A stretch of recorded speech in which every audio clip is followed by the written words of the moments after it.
The feast of St. Agatha on this 5th of February is very ancient. It's a very important day in Sicily, and she is someone from that area, Catania, who was of noble birth and extremely beautiful. And the prefect of the area, Quincinianus, was actually fairly keen on marrying her. And he, according to the story, was trying by all means to acquire her and managed to get her into a place of pleasure so as to prepare her for his thoughts.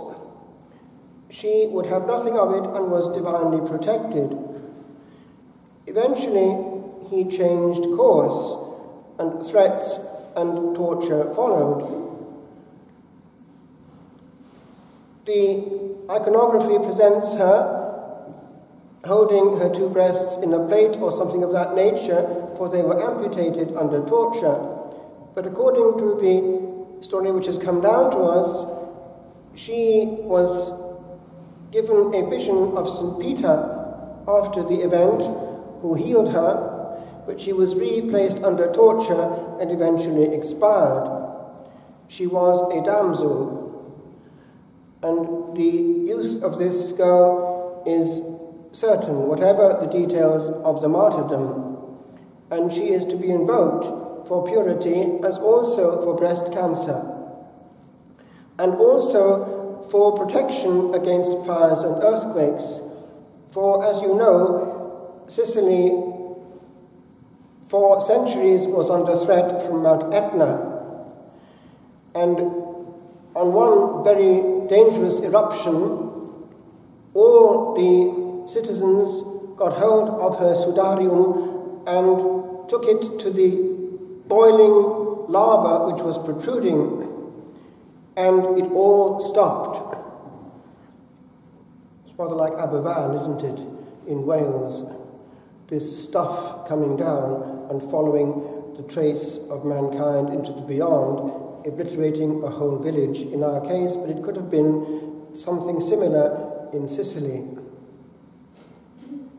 This then would explain how in other areas where earthquakes are always threatening, the same saint is invoked. Shortly, I will be back in one such area, Abbadia San Salvatore. I have to go there because they call me back every Lent to help a little.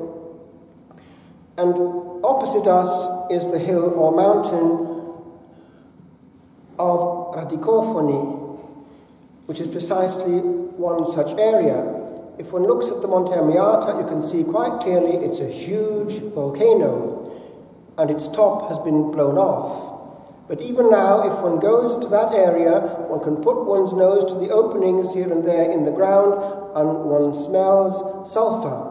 It's rather like the door to hell. If one goes down sufficiently, one will go down and down and down and down and down and down. And indeed, any cats who in winter went to that area to be warmed by the heat coming out would soon die, and you would see bodies of cats around these openings because of the poisonous fumes, the heat, but at a cost. Rather like what happens in general with the fumes of hell. They warm you for a while, but at a cost, as do other bits of the underworld, like Reiki or Reiki, and things which heal for a while, but at a cost, and then one reaps the consequences. Things start to go wrong. It's amazing, by the way, how many parish centres invite various forms of yoga, centering prayer, meditation, anything which smacks of the divine, but with usually some oriental link and background. People do not realize that things coming from a different spirituality contain parts of that spirituality, And it's precisely in that confusion that the soul, who is trained to empty itself and open itself, is very vulnerable to what is not shy to come in. And those who are involved in such directly New Age practices as Reiki are actually initiated as masters, and they are formed to open their chakras and all the pores of their being to these energies which are in the air and which are actually able to do things because they are, say what you like, bad forces, the which were not unknown in pre-Christian times, probably by our own ancestors here in Ireland under different names. But if in darkest Africa certain people are respected and even feared, it's because they have powers. But where do they come from? Old Nick will do anything to have an open door, and once he's got a foot in, he's not in a hurry to leave, and we priests have to wipe up the consequences. It's enough to ask a few questions to find out when they started getting these things done to them and over them. There's usually a pattern down the line. Things strangely go wrong. With regard to this saint, she is a model for our time.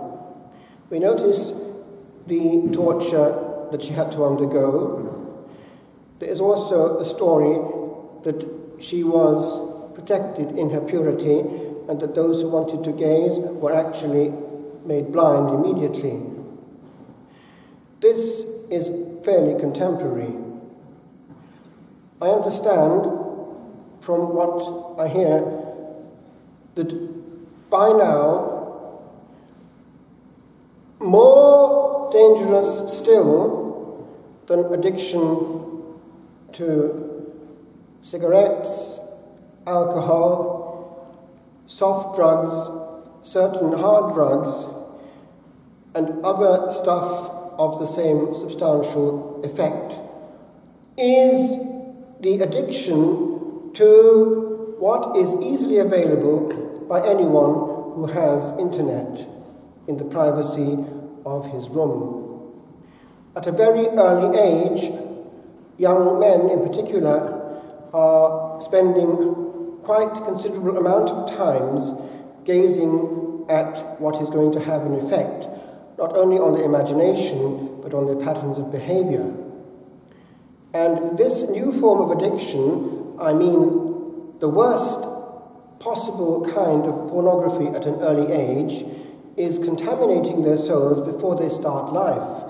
And therefore they're coming into marriage having looked at many people in their intimacy. Now, that's not indifferent with regard to the effect that that's going to happen on the intimacy of a marriage. Why?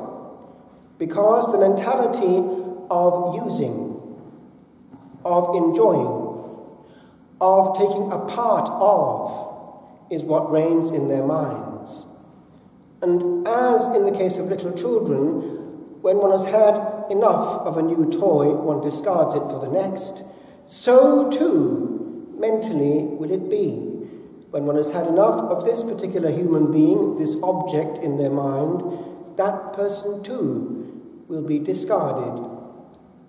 Although perhaps kept officially, but far more interesting would be the comfort zone of the screen, where far more titillating things are taking place, and the virtual will become the centre of the world.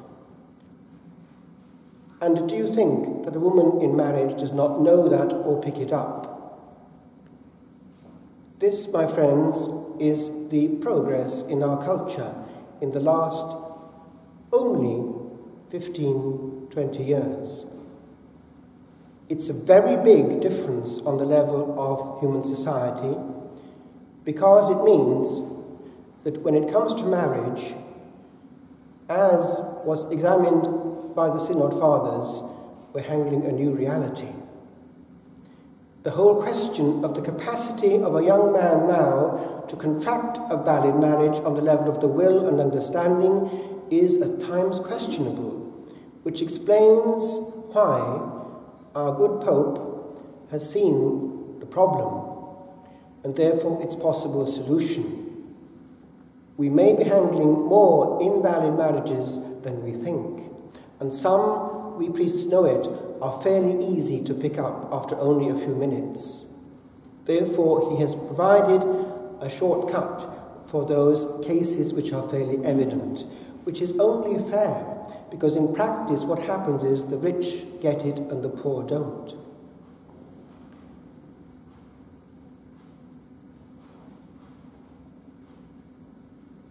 With regard to this question of not accepting that way with which the gospel ends, let those who can accept this.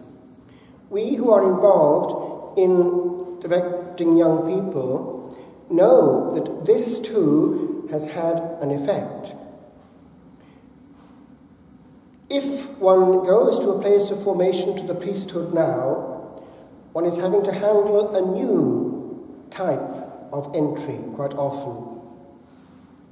Whereas before, and it's still there actually in Italy and in some countries, one had people who had gone through the petit séminaire, right through from late childhood to the age of 18, then straight into the major seminary, and then into ordination at the age of 23, 24, without having been contaminated, and formed calmly and serenely by divine grace into the intimacy with Jesus Christ was enough for the soul.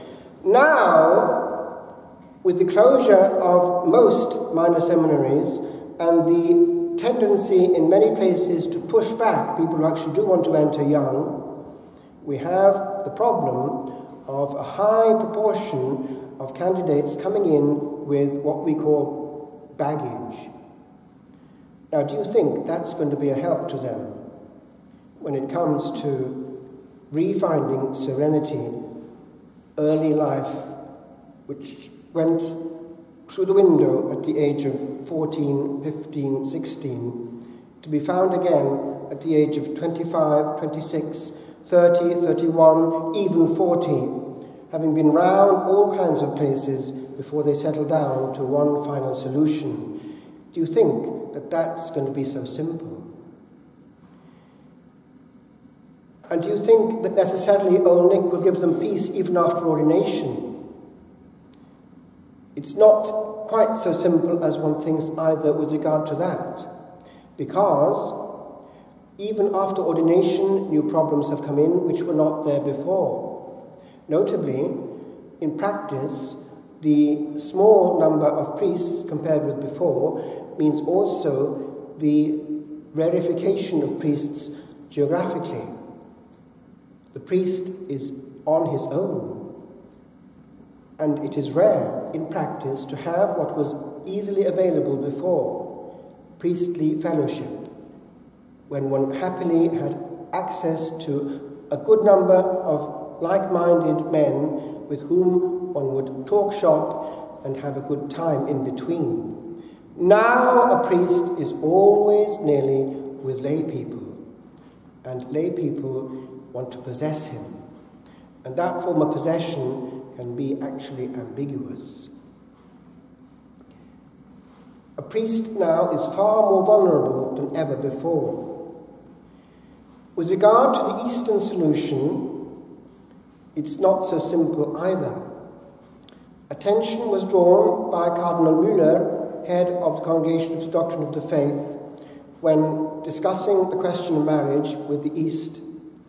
It is a theological problem for us in ecumenism, the fact that they will allow one second chance under a priest, although they don't have the crown, the white crown of virginity on their head at that point in the wedding ceremony, the exchanging of the crown. And theologians would say that probably it's not actually sacramental, but a economia allowed by the Eastern discipline so as to avoid worse. But the historic root is this. Whereas in the West, Rome was always strong enough to withstand political pressure, the fact that Rome fell far earlier than Constantinople, which lasted until 453 as the centre of the Eastern Empire, meant that in the East, huge pressure was always being put by the empire and its head to do what they were meant to do. And so they had to toe the line far more than Rome with regard to doing what was needed to keep political peace, even in the realm of marriage. Just to be aware of that. Also, with regard to the discipline of ordaining people who are married, in the East, remember, it was a permission given so as to limit the damage of the human state. But they always had very strict rule about its exercise. E.g., a priest has to be celibate before celebrating, even if he's married, and so on. I mean, the previous night. All these disciplines that we're not aware of in the East, it's very strict, actually, in the East. And also the fact that they always knew that the bishop always had to be celibate. That, by the way, is not without its consequences. Why? Because all the heads in the East are men of prayer, as well as men of learning. Do you think that's not going to make a difference with regard to resistance to the latest phase and fad? If we are so vulnerable sometimes in the West, it means that we have this element of stardom and brilliance, sometimes coming also into the elections of our next bishops. Sometimes a bishop is made such because he's been a very successful priest.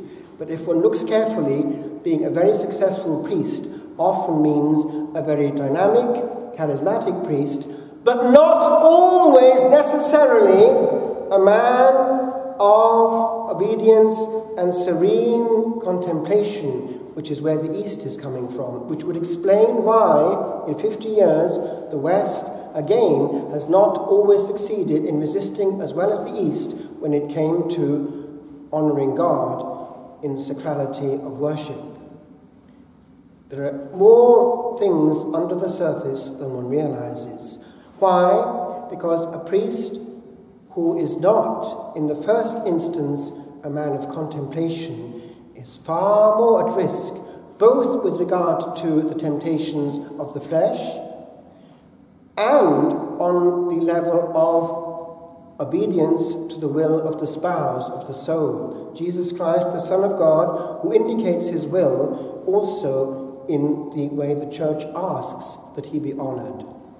To be a successful priest and to be blatantly disobeying the will of the Lord honoured at the altar, I mean by inventing and disobeying, is actually, whatever the success, not success in the eyes of God.